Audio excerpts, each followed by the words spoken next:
హల్లెలూయా. క్రీస్తు యేసునందు మనలను అతి మిక్కిలిగా ప్రేమించుచున్నటువంటి మన పరమ తండ్రికి మహిమయు ఘనతయు కలుగును గాక. ఆమేన్. దేవుని దేవుడు ఉచితమైన కృప వలన మనందరినీ కూడా సజీవ లెక్కలో ఉంచాడు. ఈ యొక్క శ్రీరారాధనలో దేవుని యొక్క మందిరావరణంలో దేవుని నామమున గణపరిచే గొప్ప భాగ్యాన్ని మనకిచ్చాడు. శ్రీరారాధనలో అనేకమైనటువంటి మర్మములతో కూడినటువంటి గూఢమైన సంగతులను మన వ్యక్తిగత జీవితంలో ప్రతి ఒక్క స్త్రీ ఏ విధముగా దైవికమైన జ్ఞానం కలిగి తనను తాను ఏ విధంగా రక్షించుకోవాలో, వాతావరణం కలుషితమైపోయింది, మనల్ని మనం ఎందుకు కాపాడుకోవాలి అంటే వాతావరణం కలుషితమైపోయింది, భయంకరమైన విష జ్వరాలు, సృష్టిలో ఉన్నటువంటి పంచభూతాలు కూడా విజృంభిస్తాం. సృష్టిని బట్టి ప్రతి ఒక్క మానవుడు సంతోషించాలి. ఏదేని తోటలో ఆదాము అవ్వలను సృష్టించిన దేవాది దేవుడు వాటి మీద సర్వాధికారాలు ఎవరికి ఇచ్చాడంటే మొదటి తల్లిదండ్రులైనటువంటి ఆదాము అవ్వలకు ఇచ్చాడు అధికారం. ఆ సృష్టిని బట్టి వారు ఆనందించాలి. సృష్టి కూడా చెప్పాలి అంటే విలయ తాండవం చేస్తుంది అంటారు కదా. భయంకరమైన వరదలు, విస్ఫోటనము, జల ప్రళయం నోవాహు కాలంలో ఏ విధంగా వచ్చిందో అటువంటి భయంకరమైన వరద. ఇందాక మనము ప్రార్థన చేసేటప్పుడు మళ్ళీ ప్రార్థన ఏంటి, విజయవాడలో వరదలు. ప్రతిదినం కూడా మనం కూడా వ్యక్తిగత ప్రార్థన చేస్తున్నాం. ఏంటి బ్రహ్మ ఈ విధంగా వరదలు. మొన్నేమో కేరళ రాష్ట్రంలో వరదలు వచ్చినాయి, సజీవ సమాధి అయిపోతున్నారు. భయంకరమైన వేదనతో నిండినటువంటి పరిస్థితులు మనకు అనిపిస్తూ ఉన్నాయి. మనకి రాలేదంటే కేవలము ఎక్కడైనా మనము మార్పు చెందినటువంటి జీవితాలు కలిగి ఉండాలని ఆయన ఉచితమైన కృప వలన మాత్రమే సజీవంలో ఉన్నాం. కాబట్టి వాతావరణం కలుషితం అవడమే కాదు, మనుషుల హృదయాలు కూడా కలుషితమయ్యాయి. భర్తను నమ్మలేము, భార్యను నమ్మలేము, బిడ్డలను నమ్మలేము, తల్లిదండ్రులను కూడా నమ్మలేము. లోకాగారి సువార్తలనే నేను భూమి మీద అగ్ని వేయ వచ్చి తిని, అక్కడ పరిస్థితులు ఏ విధంగా ఉంటాయంటే తోడి కోడళ్ళకి జగడములు, తల్లిదండ్రులకు కుమార్తెలకు జగడములు, అత్తామామలకు జగడములు. అంటే ఎవరికి కూడా సమాధానం లేనటువంటి జీవితం. ఏ మానవుడిని కూడా మనం నమ్మలేని నిస్సహాయ స్థితిలో మనిషి బ్రతుకుతూ ఉన్నాడు. మనిషి మనుగడ కొనసాగిస్తూ ఉన్నాడు. మోసపోకుడి, దేవుని వాక్యం స్పష్టంగా తెలియపరుస్తుంది. మోసపోకుడి. నాకంటే తల్లిని, తండ్రిని, సహోదరిని, రక్త సంబంధికులను ఎవరిని కూడా అమితంగా ప్రేమించొద్దు. ప్రేమిస్తే ఫలితం ఏమొస్తుందండి? మోసమే మిగులుతుంది. ఈ కడవరి దినాలలో మనల్ని మనం రక్షించుకుంటూ మన కుటుంబాన్ని రక్షించాలి. కుటుంబాన్ని కట్టే బాధ్యత స్త్రీకే ఇచ్చాడు.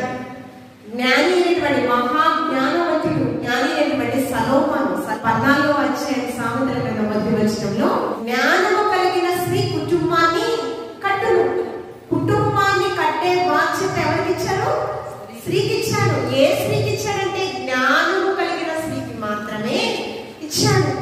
యెహోవా యందు భయభక్తులు కలిగిన జ్ఞానానికి మూలం. కుటుంబం కట్టుటను అంటే గృహ నిర్మాణం గురించి మాట్లాడాలి.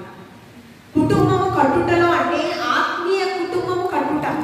శిథిలమైన గృహాలను విడిచి దేవుడు ఏర్పాటు చేయబడిన స్థిర నివాసంలోకి మనం వెళ్ళాలి అంటే ఆత్మీయ గృహము కావాలి. ఆత్మీయ జీవితంలో కుటుంబంలో కట్టబడాలి కదండి. ఈ కుటుంబంలో ఎవరు ఉంటారు? భార్య, భర్త, తర్వాత ఉంటారండి బిడ్డలు. వారు ఎదిగిన మొక్కల వలె ఫలించాలి. భోజనపు బల్ల చుట్టూ వలీన చెట్టు వల్ల మన బిడ్డల ఆశీర్వాదం పొందాలి అంటే మొదటి మనము జ్ఞానము పొందుకోవాలి. పరిశుద్ధ గ్రంథములో యేసుక్రీస్తు ప్రభువారే ఒక మంచి సాక్ష్యం ఇచ్చారు ఒకరి గురించి. చూడండి, లూకా సువార్త 7వ అధ్యాయం 28వ వచనం.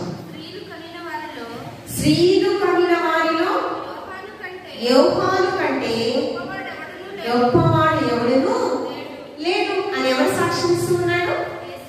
యేసయ్య ఎవరి గురించి సాక్ష్యం ఇస్తూ ఉన్నారు? యోహాను గురించి సాక్ష్యం ఇస్తూ ఉన్నారు. స్త్రీలు కనిన వారిలో స్త్రీ ప్రమేయం లేకుండా ఈ భూమి మీద ఒక శిశువు బయటికి రావడం అనేది అసాధ్యం. పరిశుద్ధ గ్రంథంలో ఎంతమంది బిడ్డలు ఉన్నారు, ఎంతమంది తల్లులు ఉన్నారు, ఆ తల్లులు కన్నటువంటి బిడ్డలందరికంటే గొప్పవాడు ఎవరంట? యోహాను గారు. యోహాను సువార్త 5:37 అతడు మండుచు ప్రకాశించుచున్న దీపం, ఈ లోకానికి వెలుగుగా జ్యోతుల వలె ప్రకాశించాలని లోక రక్షకుడైన యేసుక్రీస్తు ప్రభువారు నీతి సూర్యుడు ఈ లోకంలోనికి చీకటిని తొలగింపచేసి వాక్యమై ఉన్న దేవుడు. నా పాదములకు దీపము, నా త్రోవకు వెలుగునై ఉన్నది. చూడండి ఆ సువార్త 1:14 ఎలా ఉన్నాడండి? ప్రభువు దృష్టికి, ఎవరి దృష్టికి? త్రిత్వములో ఏకమై ఉన్న దేవుని దృష్టికి గొప్పవాడై ద్రాక్షారసమైనను మత్స్యమైనను త్రాగగా, మొదటిగా ప్రభు దృష్టికి గొప్పవాడు తల్లి గర్భంలో ఏర్పాటు చేయబడ్డది మొదలుకుని ఎలాగంట? పరిశుద్ధాత్మతో నింపబడినవాడు. రెండోది పరిశుద్ధాత్మతో నింపబడినవాడు. తర్వాత ఇశ్రాయేలులో అనేకులను ప్రభువైన వాని దేవుని వైపు త్రిప్పును. అనేకులు అవిశ్వాసుల హృదయములనగా దేవుని వైపు మార్చేటటువంటి ఐగుప్తీయ బానిసత్వం నుంచి 6 లక్షల ప్రజలను నడిపించే నాయకుడిగా ఎవరిని? మోషేని ఏర్పాటు చేశారు కదా. కానీ 6 లక్షల ప్రజలలో సంఖ్య చాలా తక్కువగా ఉంది. విశ్వాసం చాలా మంది అవిశ్వాస పరులైపోయారు. కానాను దేశానికి వెళ్ళిన సంఖ్య చాలా తక్కువ. ఆ కానాను దేశానికి వెళ్ళినటువంటి వారిలో భూమి అంతటిలో మిగిలి సాత్వికుడు నమ్మకస్తుడైన మోషే కూడా వెళ్ళలేదు కదండి. కానాను దేశానికి ఎవరు వెళ్ళారు? కాలేబు, యెహోషువ. వారితో పాటు కొంతమంది మనుషులే అక్కడికి వెళ్ళారు, అందరూ వెళ్ళలేదండి. ఈ యొక్క మలాకీ గ్రంథం నుంచి మత్తయి సువార్త వరకు 400 సంవత్సరాలు ప్రభు తన బిడ్డలతో మాట్లాడలేదు. ప్రవక్తల నోట పలు విధాలుగా తన బిడ్డలతో మాట్లాడిన పరిస్థితి, హెచ్చరించిన పరిస్థితి.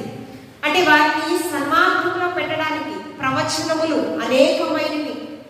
వారి మాట విడని ప్రతిసారి కూడా శత్రువుల చేతికి దేవుడు తన ప్రజలనే అప్పచెప్పాడు. ఎందుకు ఇచ్చాడంటే బుద్ధి చెప్పుతాడు. అందుకని లోకాగాల సువార్తలలో నోవాహు కాలంలో ప్రజలు తినుచు త్రాగుచు ఉన్నారు. సొదొమ గొమొర్రా పట్టణస్తుల పరిస్థితి కూడా ఆ విధంగానే ఉంది. అవి మనకి ఎలా కనిపిస్తున్నాయంట? దుష్టాంతములుగా కనిపిస్తూ ఉన్నాయి. ఈ కడవరి దినాల్లో ప్రజలు కూడా ఆ విధంగా. ఇశ్రాయేలు ప్రజలను అనేక మందినంట ప్రభు వైపు నడిపించే వ్యక్తిగా ఇతను. 4వది ఏంటండి? ప్రభు వరకు ఆయత్తపడి ఉన్న ప్రజలను సిద్ధపరచుటకై. 4వది ఏంటండి? ప్రభు కొరకు, దేవుని యొక్క రాజ్యమును స్థాపించిన కొరకు, ఆయత్తపరచుట కొరకు, సిద్ధపరచుట కొరకు ఎవరి ఆత్మను కలిగి ఉన్నాడండి?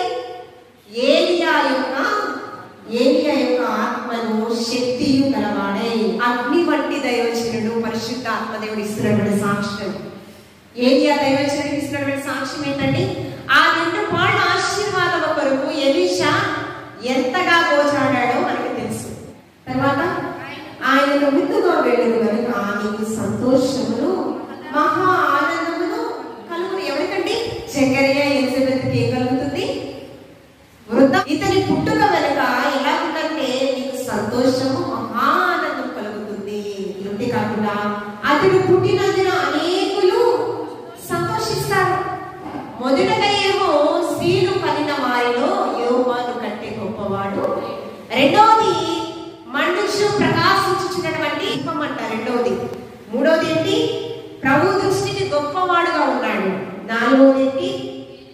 అతడు తల్లి గర్భములను మొదలుకొని పరిశుద్ధాత్మతో నింపబడిన వాడుగా ఉన్నాడు. ఇశ్రాయేలు ప్రజలను ప్రభు వైపు తిప్పేటటువంటి గొప్ప వ్యక్తిగా ఉన్నాడు. 5వది. 6వది మనం చూస్తూ ఉన్నప్పుడు చూడండి, అతడు ఏలియా యొక్క ఆత్మయు శక్తియు కలవాడుగా ఉన్నాడు. 7వది. ఇతడు పుట్టుక వెనుక నీకు సంతోషము మహా ఆనందము కలుగు. 8వది ఏంటంటే అనేకులు ఇతని బట్టి సంతోష 8 మంచి సుగుణాలు ఉన్నాయంట. ఈ సుగుణముల గురించి పరిశుద్ధాత్మ దేవుడు తెలియపరుస్తూ ఉన్నాడు. ఇంత మంచి సుగుణాలు అతనికి ఉన్నాయి కనుకనే స్త్రీలను కనిన వారందరి కంటే యోహాను వంటి వాడు, అంతటి గొప్పవాడు మరి ఎవడును లేడని పరిశుద్ధాత్మ దేవుడు అంతేకాకుండా యేసుక్రీస్తు ప్రభువారు కూడా సాక్ష్యము ఇస్తూ ఉన్నాడు. ఇంత గొప్ప కుమారుడు కనబడి కన్న తల్లి గురించి మనం చూద్దాము. చూడండి, జకరియా ఎలిజబెతులకి ఒక ప్రవచనం. జకరియా మనం చూస్తూ ఉన్నప్పుడు యెరూషలేము దేవాలయంలో ప్రధాన యాజకుడుగా ఉన్నాడు జకరియా. ఏమండి, దేవాలయంలో ధూపం వేసే ఒక ప్రధాన యాజకుడు. ఇతడు యాజక కుటుంబానికి చెందినటువంటి వాడు. అంతేకాకుండా జకరియా తన యొక్క తండ్రి కూడా అబియా యాజక వంశానికి చెందినటువంటి వాడు. ఎలిజబెతు అహరోను వంశానికి చెందినటువంటి కుమార్తె. ఇతడు లేవి వంశానికి చెందినటువంటి కుమార్తె. మోషే నాయకుడు, అహరోను ప్రధాన యాజకుడు, మిరియాము ప్రవక్తని. అబ్రాము యొక్క వెతుల కుటుంబము ఫలభరితమైన కుటుంబం. ఆ కుటుంబం నుంచి అహరోను కుమార్తెగా వంశంలో నుంచి వచ్చింది ఎవరండి? ఎలిజబెత్. అంటే ఈ కుటుంబం అంతా కూడా ఇక యాజకుల కుటుంబం, లేవి వంశానికి చెందినటువంటి కుటుంబం, సేవకుల కుటుంబం. ఈ కుటుంబం నుంచి ఎవరు వచ్చారు? ఎలిజబెత్. ఎలిజబెత్ అనే మాట అర్థము దేవుడు నా ప్రాణము. అంతేకాకుండా దేవుడే నా సంతృప్తి. సంతృప్తి సహితమైన దైవ లక్షణము గొప్ప లాభ సాధకముగా మనకి కనిపిస్తుంది. ఈ లోకంలో ఎన్ని ఉన్నా కూడా మన జీవితంలో సంతృప్తి అనేది ఉండదు. హబక్కూకు ప్రవక్త చివరి అధ్యాయంలో ఆయన మాట్లాడతాడు, ఏమి ఉన్నా లేకపోయినా యేసునందే నేను ఆనందించి ఉన్నాను. అంటే ఎవరు ఇవ్వలేనటువంటి సంతోషము త్రిత్వంలో ఏకమై ఉన్న దేవదేవుని దగ్గర ఉందనే అతని అర్థం. అందుకని హబక్కూకు ప్రవక్త ఏమి నాకు సంతోషాన్ని ఇవ్వలేదు, కానీ ఏమున్నా లేకపోయినా దేవుని యందు మాత్రమే నేను ఆనందించున్నాను. ఎలిజబెత్ అంటే దేవుడే నా ప్రాణం, దేవుడే నా సంతృప్తి. ఈ యొక్క ఎలిజబెత్ అనే మాట ఎలీషవా అనే పదము నుంచి వచ్చింది. ఎలీషవా అనే పదము ఎలోహిం షావా అనే 2 పదాల కలయిక నుంచి ఎదురొచ్చింది. ఎలీషవా అనే పదము ఎలోహిం, షావా అనే పదం నుంచి వచ్చింది. ఎలోహిం అనగా దేవుడు, షావా అనగా ప్రమాణము, తృప్తి. దేవుడే నా ప్రాణం అన్నట్లుగా, దేవుడికి మించినది మరి ఏది నాకు అక్కరలేదు అన్నట్టుగా ఎవరు బ్రతికారంట? ఎలిజబెత్ బ్రతికిందంట. అతడి కుమారుడు అంతగా ఆశీర్వదింపబడడానికి కారణం వృద్ధాప్యంలో కూడా దేవుడు మర్చిపోకుండా గొడ్రాలు అనేటటువంటి ఆ ఒక కళంకాన్ని నేను తీసివేయాలి అనుకోవడానికి కారణం ఏంటి? ఒక దైవజనుడు కదా, దేవుని సన్నిధిలో సేవకుడుగా ఉన్నటువంటి తన భర్త, తన కుటుంబము, ఒక యాజక కుటుంబము గొడ్రాలుగా అన్ని సంవత్సరాలు అవమానాలు పొందడానికి కారణం ఏంటి? అనేక మంది అనుకునే ఉంటారు కదా, ఏదో పొరపాటు ఉంది, ఏదో పొరపాటు ఉంది కనుకనే స్వాస్యమును దేవాది దేవుడు వారికి ఇవ్వలేదు. అనేకమైన నిందలు, అవమానాలు వచ్చింటాయి కదా. శోధనలు రాక మానవు చేయించువాడు ధన్యుడు. ఈ లోకములో ధన్యుడు ఎవరంటే నీతి సూర్యుడైన లోకరక్షకుడైన యేసుక్రీస్తు ప్రభువారు. ఆయన శరీరధారిగా భూమి మీదకి వచ్చి పాపము లేనివాడు, పాపరహితుడు. ఏమండి, నాలో పాపం ఉన్నదని ఎవడు స్థాపించగలడు కదా. అలాంటి ఆయన భయంకరమైన శ్రమలు పొందుకున్నాడు. ఈ లోకంలో నీతిమంతునికి ఖచ్చితంగా శ్రమలనేవి తథ్యం. ఈ లోకంలో మంచిగా బ్రతికే ప్రతి మానవునికి కుళ్ళు, కపటము ఇవేమి లేని ప్రతి మానవుడికి ఏమొస్తాయంట? శ్రమలు ఖచ్చితంగా వస్తాయి. ప్రభువా, నేను ఎవరికి హాని చేయలేదు కదా, నాకు తెలిసి తెలియక ఎవరిని కూడా నేను దూషించలేదు కదా, నాకు తెలియని దాని గురించి నేను విమర్శించలేదు కదా, వీలైతే వారి యొక్క బాధలో పాలిభాగస్సులయ్యాను, అంతేగాని నాకేంటి ప్రభువా ఇంత వేదన, ఒకరికి కీడు తలపెట్టని నేను ఎందుకు ఇంత బాధ అనిపిస్తూ ఉన్నాను, నా బిడ్డలు ఎందుకు ఇంత బాధ అనిపిస్తూ ఉన్నారు, నా భర్త ఎందుకు ఇంత బాధ అనిపిస్తున్నాడు మనకు అనుకుంటే యేసయ్య కంటే గొప్పవారమా అని మనల్ని మనము పరిశీలన చేసుకోవాలి. మరియ కంటే గొప్పవారమా అని మనల్ని మనం పరిశీలన చేసుకోవాలి. మనల్ని బలపరచడానికి ఈ పరిశుద్ధాత్మ దేవుడు పరిశుద్ధ గ్రంథములో అనేకమైన ఆశీర్వాదకరమైనటువంటి వ్యక్తులను మనకి మన ముందు ఉంచాడు. అందుకనే ప్రతి ఒక్క క్రైస్తవునికి ఇది ఒక బ్రతకడానికి, తన కుమారుడు అంతగా ఆశీర్వదింపబడడానికి, యేసయ్య పరిశుద్ధాత్మ దేవుడు అంతగా సాక్ష్యం ఇవ్వడానికి గల కారణం ఏంటి? తల్లి ఎలాంటిదో బిడ్డ కూడా ఏమండి, తల్లి అడుగు చాడలలో, తండ్రి అడుగు చాడలలో ఏమండి, తండ్రికి ఏమి తీసుకోడు, తల్లికి ఏమి తీసుకోడు, అది మంచి అయినా చెడైనా. ఇదే కదా అంటారు, మనం ఎలా బ్రతికితే మన లక్షణాలు మన బిడ్డలకు కూడా వస్తాయి కనుకని సమాజము ఇలా మాట్లాడతారు. కొంతమంది మంచిగా బ్రతికిన ఓర్వలేనటువంటి సమాజం. అందుకని సౌలు విషపు చూపు నువ్వేరాడంట. ఏంటి, దావీదు ఏమన్నా పాపం చేశాడా? తన ఎడల ఏదైనా అపరాధం చేశాడా? ఏం చేయలేదండి. మనుష్యుల యొక్క ప్రశంసలు పొందుతున్నటువంటి దావీదును చూసి ఏం చెప్పాడు? సౌలు 1000 కొలది, దావీదు 10,000 కొలది అని అందరూ కూడా స్త్రీలు నాట్యముతో, తప్పుల సితారాతో, పాటలతో ఆహ్వానం తెలుపుతూ ఉన్నారంట. అది చూసినటువంటి సౌలు అసూయత ఏమొచ్చిందంటే జలసి, అసూయ వచ్చి ఏంటంట, విషపు చూపు నువ్వేరేను. ఆ విషపు చూపు ఎలా వచ్చిందంటే దావీదు చావును కూడా కోరుకున్నాడు, దావీదు నాశనాన్ని కోరుకున్నాడు. వారి యొక్క జీవనం అంతా కూడా పోరాటం. జకరియా ఎలిజబెతుల కుటుంబం యాజక కుటుంబం కదా. అయితే మనము కూడా మనకు ఒక ప్రధాన యాజకుడు ఉన్నాడు. ప్రభువా, యాజక కుటుంబానికి ఆశీర్వాదము, మరి నేను యాజక కుటుంబానికి సంబంధించిన వ్యక్తిని కాదు కదా అని మనం అనుకోవచ్చు. పరిశుద్ధ రక్తము చేత కొనబడిన వారు ఏమండి, మన పాపములన్నీ కూడా విమోచించి పరిశుద్ధ జనముగా, సొత్తైన ప్రజలుగా, అందుకే చీకటిలో నుండి ఆశ్చర్యకరమైన తన వెలుగులోనికి పిలిచిన ఆయన గుణాతిశయములను ప్రచురపరచ నిమిత్తము రాజులైన యాజక సమూహం. ఏప్రిల్ రాసిన పత్రిక 7:26 పవిత్రుడును, నిర్దోషియు, నిష్కల్మషుడును, పాపులలో చేరక ప్రత్యేకముగా ఉన్నవాడును, ఆకాశము మండలము కంటే మిక్కిలి హెచ్చైన వాడును, ఇట్టి ప్రధాన యాజకుడు మనకు సరిపోయిన వాడు. ఆకాశము సింహాసనము, భూమి ఆయన పాదపీఠముగా, అంటే సృష్టికర్త సృష్టిలో సమస్తాన్ని నిర్మించిన వాడు, మనకి చాలిన వాడుగా ఏప్రిల్ రాసిన పత్రికలో తెలియపరుస్తున్నాడు. తండ్రి కుడిపార్శ్వమున ఉన్నారు. అంతేకాకుండా మనకి ప్రధాన యాజకుడుగా, అంటే మన కొరకు విజ్ఞాపన చేసేటటువంటి ఒక సేవకుడుగా ఉన్నాడు. ఆ ప్రధాన యాజకుడి యొక్క మనకు ఒక తండ్రిగా ఉన్నాడు. కాబట్టి మనము సంతోషించాలి, ఆనందించాలి. అయితే ఇటు ప్రధాన యాజకుడిని పొందుకున్నటువంటి ఆ వంశంలో ఉన్నటువంటి ఎలిజబెతు 4 లక్షణాలు చూడండి. లూకాసు సువార్త 1వ అధ్యాయము, మలాకీ గ్రంథం నుంచి మత్తయి సువార్త వరకు ఒక నిశ్చిత కాలం ప్రజలతో ప్రవక్తల ద్వారా కూడా ఎట్టి రీతిగా కూడా దేవాతి దేవుడు మాట్లాడిన పరిస్థితులు, ఒక నిశ్చిత కాలం, అనేకమైన శ్రమల చేతికి దేవాతి దేవుడు తన ప్రజలను అప్పచెప్పాడు.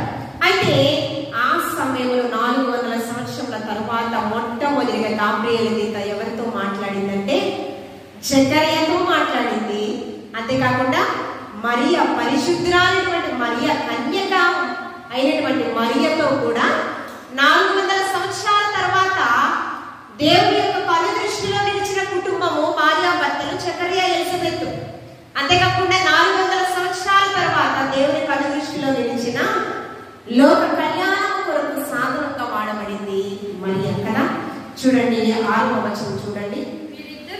వీరిద్దరు ప్రభు యొక్క సకలమైన ఆజ్ఞల చొప్పున, న్యాయ విధుల చొప్పునను నిరపరాధులుగా నడుచుకోవచ్చు. దేవుని దృష్టికి నీతిమంతులై ఉన్నారంట. దేవుని దృష్టికి నీతిమంతులుగా ఉండాలి అంటే వాళ్ళకు ఉన్నటువంటి లక్షణాలు ఏంటో చూడండి. మొదటిగా ప్రభు యొక్క సకలమైన ఆజ్ఞలను చొప్పున వారు జీవించాలి. నిర్గమాకాండము 20వ అధ్యాయము 6వ వచనంలో మనం చూస్తూ ఉన్నప్పుడు, నన్ను ప్రేమించి నా ఆజ్ఞలను గైకొని వారిని 1000 తరముల వరకు నేను వారిని కరుణించువాడనే ఉన్నారంట. ఎన్ని తరాలండి? మనం మహా అయితే 5 సంవత్సరాలు బ్రతకగలం, 70 సంవత్సరాల ఆయుష్కాలం వరకు. అధిక బలమైన అయితే ఆయన ఆయాసము వ్యర్థం కదా. మన బిడ్డ తరాల వరకు ఆయన కరుణ వాత్సల్యత మన వంశం పైన ఆయన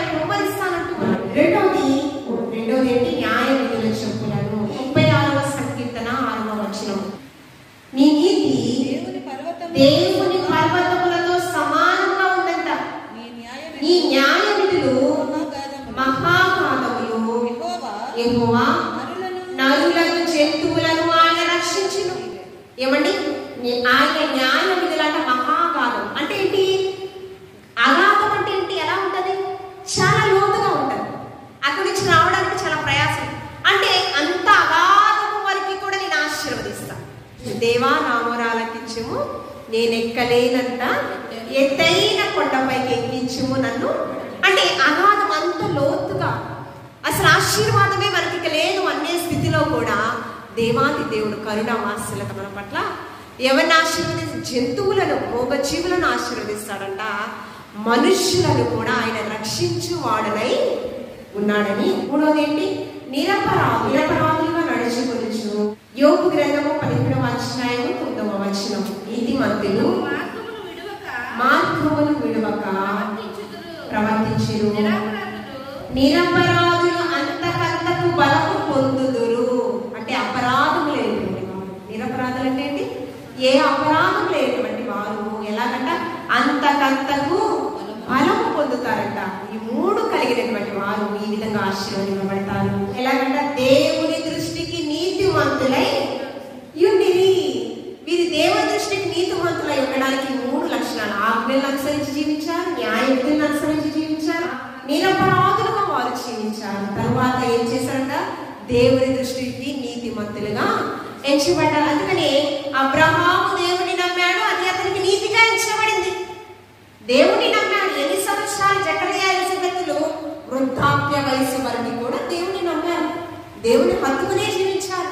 యాజక ధర్మాన్ని కొనసాగిస్తూనే ఉన్నారు.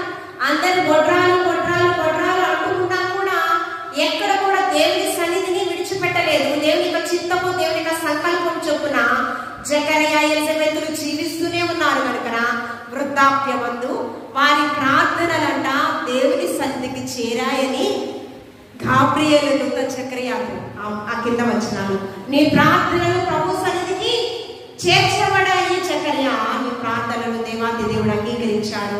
నీ భార్య ఎలిజబెత్ గర్భము ధరించబోతుంది, అతనికి కుమారుడు కలుగుతాడు, అతనికి యోహానని నీవు పేరు పెట్టాలి.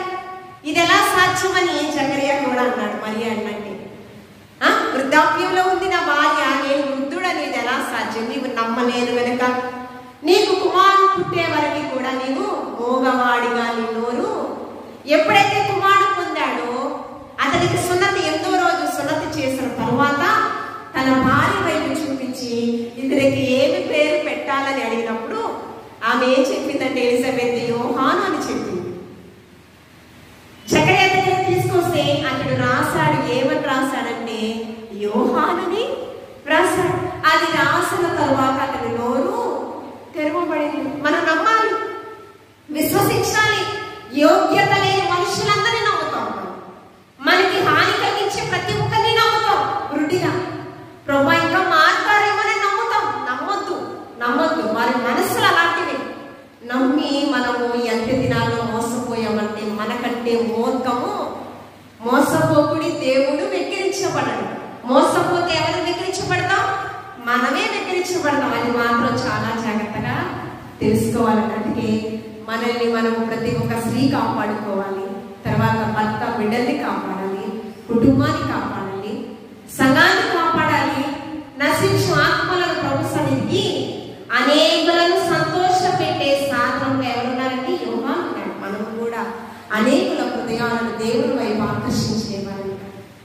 ఈ యొక్క అంత్య దినాలను మనం బ్రతుకున్నామంటే దేవుని యొక్క కరుణ మన పట్ల ఉంది. కాబట్టి ఆ కరుణ నిరర్ధకం చేసుకోవద్దండి. ఇచ్చిన సమయాన్ని సద్వినియోగపరుచుకుందాము, ఇచ్చిన తలాంతులను సద్వినియోగపరుచుకుందాం. దేవుడే నా ప్రాణం, దేవుడే నా సర్వస్వముగా ఎలిజబెత్ బ్రతికింది కనుకని ఎలిజబెత్ గురించి ప్రస్తావన పరిశుద్ధాత్మ దేవుడు స్త్రీలు కలిగిన వారిలో అంటే ఎలిజబెత్ కంటే గొప్ప స్త్రీ మరొక స్త్రీ లేదని పరిశుద్ధాత్మ దేవుడు యేసయ్య సాక్ష్యం ఇస్తూ ఉన్నాడు కదా. అందుకే ఈ గొప్ప వ్యక్తి యోహాను కూడా యేసయ్యకు బాప్తిసం ఇవ్వాలి అంటే ఎంత గొప్ప ఉండాలండి, అసలు ఎంత అర్హత ఉండాలి. నీ పాదములు చెప్పులను తాకుటకు కూడా నేను యోగ్యుడను కాదయ్యా, నీకు నేను బాప్తిసం ఎలా ఇస్తాను? ఏమండి, ఇది ఒక నీతి కార్యము. నీతి యావత్తు ఇలా చెయ్యి అని యేసుక్రీస్తు ప్రభువారు ఏం చెప్పారంటే యోహానికి చెప్పాడు, నా వెనుక వచ్చిన వాడు పరిశుద్ధాత్మ అగ్నితో బాప్తిసం ఇస్తాడు. ఎంత గొప్ప సాక్ష్యం ఇచ్చాడంటే పాపాన్ని ఖండించినటువంటి వ్యక్తి. నీ ఎదుట పాపం కనిపించినప్పుడు దానికి సపోర్ట్ చేయడం కాదు, ఏం చేయాలండి? ఖండించాలి. ఏమో నీవు అప్పుడు నిజంగా నిర్భయంగా నీవు మాట్లాడినప్పుడు నీకు హాని కలుగుతుంటే ఒప్పుకొచ్చేట దేవుడు నీకు తెలుపరిగా ఉంటాడండి. తప్పు జరుగుతున్నప్పుడు మౌనంగా వహించకూడదు. ఏమండి? ఇంకొంచెం దాన్ని ఆర్చం పోసి ప్రేరేపించకూడదు. మన జీవితాలు అలా ఉండకూడదని దేవుడు ఆశీర్వదించుకున్నాడు. ఏం చెప్పేది? దేవుడైనా సర్వస్వం అనుకుంది కదా, కానీ తన కుమారుడు ఆశీర్వాదకరమైన వ్యక్తిగా మన ముందు ఉన్నాడు. అలాగా మనము మన బిడ్డలు ఉండాలని, మన బిడ్డ తరాలు 1000 తరాల వరకు కూడా ఆశీర్వాదానికి యోగ్యులుగా ఉండాలని దేవాది దేవుడు ఈ వాక్కులు మనందరి ఇంటిలో గొప్పగా ఫలించి ఆశీర్వదించుగా. ఆమేన్. పరిశుద్ధుడా గల గొప్ప దేవా నీకు వందనాలు. సజీవమైన వాక్కులతో మమ్మల్ని బలపరిచిన దేవా నీకు వందనాలు ప్రభా. నీకు స్తోత్రం. అవును ప్రభా, కడవల దినాలలో నీ వాక్యము మమ్మల్ని బలపరిచినది, మా జీవితాలలో నెమ్మదిస్తూ ఉన్నది ప్రభా. మేము ఏ రీతిగా బ్రతకాలో ప్రభా, మాకున్నటువంటి సమస్యలను వివేచన జ్ఞానంతో ఏ విధంగా ఎదుర్కోవాలో తగిన జ్ఞానాన్ని మంత్రికి దయచేయండి ప్రభా. బిడ్డలను దీవించండి.